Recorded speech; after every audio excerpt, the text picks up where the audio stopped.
नमस्कार, मी भीमराव खडाळे पाटील, BKP 24 मराठीमध्ये आपलं सर्वांचं स्वागत. आज नवीन दिवस, नवीन विषय, नवीन दिवसाची नवीन अशी चर्चा. आज चर्चा घेऊन आलोय म्हणजे बघा, पोलीस उपनिरीक्षकावरती फायरिंग केलं गुंडांनी, गोळीबार केला आणि त्यामध्ये पोलीस निरीक्षकाचा जागीच मृत्यू झाला. एक जण ठार तर एक जण जखमी, तो जखमी सुद्धा मृत्युमुखी पडला असं सांगण्यात येते.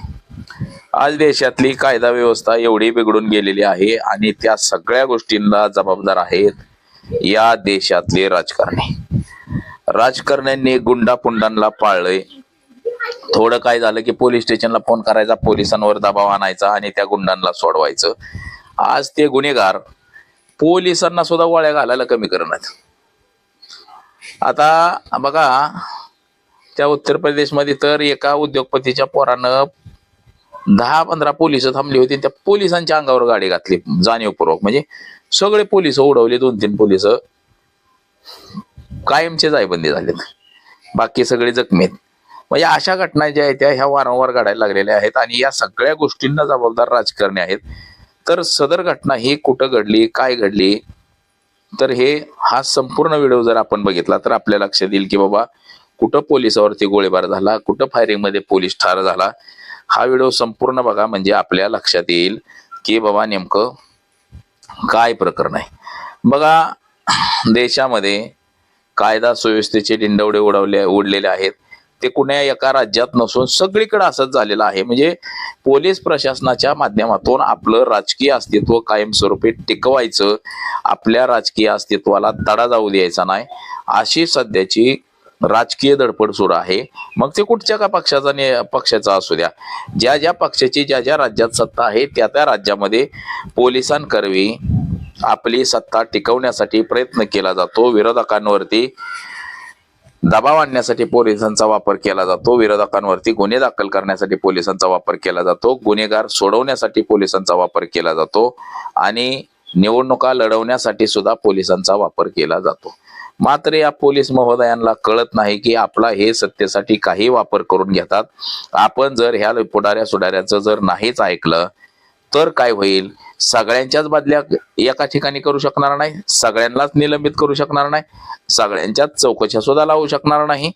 हे पोलिसांनी सुद्धा जाणलं पाहिजे. बघा, जर पोलिसांनी जाणलं नाही तर मात्र अवघड आहे.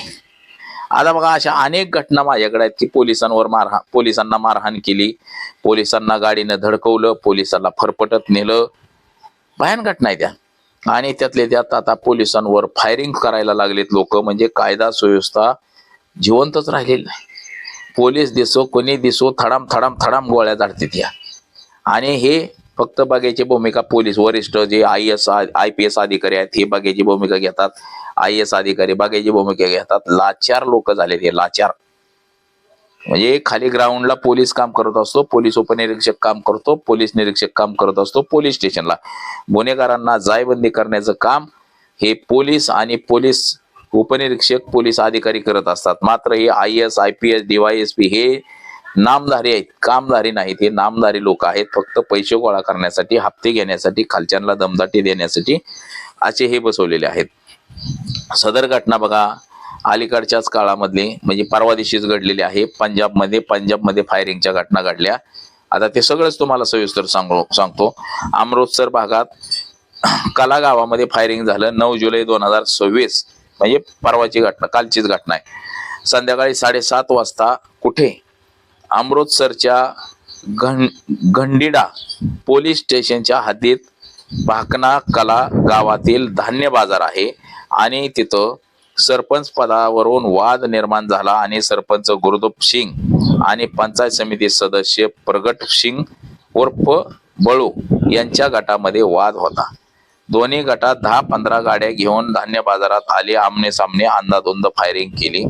या गोळीबारात गुरु सिंग उर्फ चिनी याचा जागीच मृत्यू झाला आणि सुखनम जखमी झाला.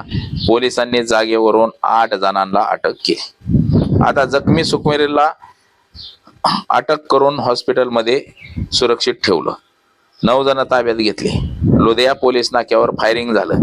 काही दिवसापूर्वी पखोवार रोडवर पोलीस नाक्यावर बघा चुकीच्या दिशेने एक बाईक स्वार येत होता आणि त्याला पोलिसांनी अडवलं म्हणून त्यांनी पिस्तूल काढला आणि थडा थडा थडा पोलिसांवर फायरिंग केली. त्याच्यामध्ये एका नागरिकाला गोळी लागली, तो मरण पावला. मग ह्या घटना आहेत त्या सगळ्या पोलिसांवर फायरिंग करणाऱ्या. आता पोलीस कुठं मेलाय ते सुद्धा तुम्हाला सांगतो मी, कुठल्या फायरिंग मध्ये. गँग बघा, मोहालीमध्ये गोल्डन ब्रास साथीदार मॅक्सी हा पळून जात असताना पोलिसांवर त्याने फायरिंग केलं, पोलिसांनी फायरिंग केलं, त्याच्यामध्ये मृत्यू झाला, 2-3 पोलिस जखमी झाली. आता म्हणजे हे सगळं प्रकरण वाढलंय कधी? भारतीय जनता पक्ष जेव्हा जेव्हा सत्तेत आला तेव्हापासून ह्या सगळ्या गोष्टी वाढत चाललेल्या आहेत. लोकांचा पोलिसांवरती विश्वास राहिलेला नाही आणि लोक सुद्धा पोलिसांना घाबरतच नाही. मग किती बाहेर काय आपण पाहिलं असेल, पोलिसांना मारहाण झालेल्या घटना किती आहेत त्या. मी स्वतः सुद्धा अशा अनेक घटनांचा साक्षीदार आहे की पोलिसांना मारहाण होते आणि वरिष्ठ ती तक्रार सुद्धा घेत नाहीत. त्या पोलिसाला मुग गिळून गप्प बसावं लागतं, का तर वरिष्ठ तक्रारच घेऊ देत नाही. काय करायचं? म्हणजे भयानक परिस्थिती आहे. बघा आता पंजाबमध्ये 2 पोलिसांची दिवसा ढवळ्या गोळ्या घालून हत्या केली. परवाची घटना आहे तीच मी तुम्हाला जी सांगत होतो. 2 पोलीस अक्षरशः गोळ्या घालून हत्या केली. आरोपीला अटक करते आणि सगळं होईन, पण त्याची लेकरं बाळ उघड्यावर आली. आता हे पोलीस जे राजकारणी लोकांचं ऐकून जे कारवाया करतात ना, त्याच्यामुळे ही परिस्थिती पोलिसांवर ओढावलेली आहे. पोलिसांनी राजकारणी लोकांचं किती ऐकायचं, किती दाबायची प्रकरणं, किती प्रकरणांमध्ये पैसे घ्यायचं हे सुद्धा पोलिसांनी जाणलं पाहिजे. एखाद्या निरपराध्याला जर तुम्ही जेलमध्ये डांबत असाल तर ती अशाच घटना घडत राहणार. एखाद्या गुन्हेगाराला जर पैसे घेऊन सोडत असाल तर तो गुन्हेगार पुन्हा तुमच्यावरतीच चाल करून येणार आहे मारहाण करायला. बघा, 2 पोलिसांची गोळ्या घालून हत्या करण्यात आलेली आहे. आता ही घटना आहे तारण 9 एप्रिल 2000, बघा आताचीच आहे. रात्री बघा, ठिकाण आहे पंजाब मधलंच आहे, तारण जिल्हा, श्री गोविंदवाल साहिब परिसर. आता इथं काय घडलं होतं, गावकऱ्यांमध्ये वादविवाद झाला होता आणि ती वादविवाद सोडवाय गेलेल्या पोलिसांवरती फायरिंग झालं. आता मृत कोण कोण झालंय? पोलीस उपनिरीक्षक चरण सिंग, गोळी लागली, जागीच मृत्यू झाला त्याचा. पोलीस कर्मचारी जसवीन सिंग, त्याला सुद्धा गोळी लागली होती आणि त्याचा सुद्धा दवाखान्यात उपचारादरम्यान मृत्यू झालेला आहे. आता ह्या प्रकरणी बघा, आम आदमी पार्टीचा विद्यमान सरपंच आणि इतरांविरोधात गुन्हा दाखल करून पोलिसांना आरोपींना जेलमध्ये टाकलं गेलेलं आहे. परंतु कायदा सुव्यवस्था काय सांगते, कायदा सुव्यवस्था किती सक्षम आहे, किती सक्षम राहिली, याच्यावरून हे सगळ्या गोष्टी आपल्या निदर्शनास येतात. आता पंजाबमध्ये इतर सुद्धा फायरिंगच्या घटना, महाराष्ट्रामध्ये सुद्धा बऱ्याच फायरिंगच्या घटना आहेत. पोलीस स्टेशनमध्ये ते गणपत गायकवाड म्हणून भारतीय जनता पक्षाचा आमदार पोलीस स्टेशनमध्ये फायरिंग केलं, फडा फडा फडा फडा फडा. म्हणजे बघा किती भयानक आहे हे सगळं, किती डेंजर आहे बघा हे. आणि ह्या सगळ्या घटना ज्या आहेत ह्या पोलिसांमुळेच सध्या घडतायत. पोलिसांचं जे वर्तणूक आहे, पोलिसांचं जे वागणं आहे, गोरगरिबाला त्रास देणं, गोरगरिबाच्या तक्रारी न घेणं, एखाद्या माणसानं कोणी अन्याय केला गोरगरिबावरती तर त्या गरीबाची तक्रार घ्यायची ते नाही, त्या मोठ्या माणसाकडनं पैसे घ्यायचं आणि प्रकरण दाबायचं. एखाद्याला गुन्ह्यात नसला तरी त्याचं नाव गुन्ह्यात घालायचं, त्याला गुन्हेगार बनवायचं. हे काम सध्या पोलिसांनी जोरात केलेलं आहे. गुटखा बंदीमध्ये एखादा नसला तरी त्याला गुंतवून टाकायचा. आणि ह्या सगळ्या प्रकरणांमुळं पोलिसांबद्दलचा जो रोष आहे, द्वेष आहे, हा मोठ्या प्रमाणामध्ये वाढत चाललेला आहे. आणि अशा घटना घडतात. ज्या आरोपींना सोडवलं जातं, ज्या आरोपींना पोलीस मदत करतात, तेच पुन्हा पोलिसांवर फायरिंग करतात की त्यांना माहिती असतं की हे पोलीस काय करणार नाही. आता हे म्हणजे पैसे, ह्याला पैसे दिले की सगळं मिटते प्रकरण. आता ह्यांनी जरी फायरिंग केलं, मारले 2 पोलिसांना, तरी सुद्धा ते पैसे भरून हे करून वरिष्ठांना मॅनेज करून बघा थोड्याफार दिवसात बाहेर येणार. म्हणजे ही परिस्थिती झालेली आहे. त्या उत्तर प्रदेशमध्ये तर अनेक पोलिस मारलेत, पोलिसांनी अनेक लोक मारलेत. जवळ 1000-2000 एन्काउंटर तिथं झालेले आहेत. महाराष्ट्रामध्ये सुद्धा तीच परिस्थिती आहे. जिथं जिथं 2014 पासून सरकार आलंय त्यात भारतीय जनता पक्षाच्या सरकारमध्ये तर ह्या अशा घटना जास्त होत आहेत. म्हणजे भाजप शासित राज्यांमध्ये गुन्हेगारीकरणाचं प्रमाण मोठ्या प्रमाणामध्ये वाढलेलं आहे. गुंड पुंड सगळे त्या ठिकाणी जास्त पाळले गेलेले आहेत. आणि त्यावरती कारवाई मात्र शून्य असते. आता हे जे घटना अशा घडत चाललेल्या आहेत, ह्या सर्वच देशामध्ये देशभर अशा घटना घडतील.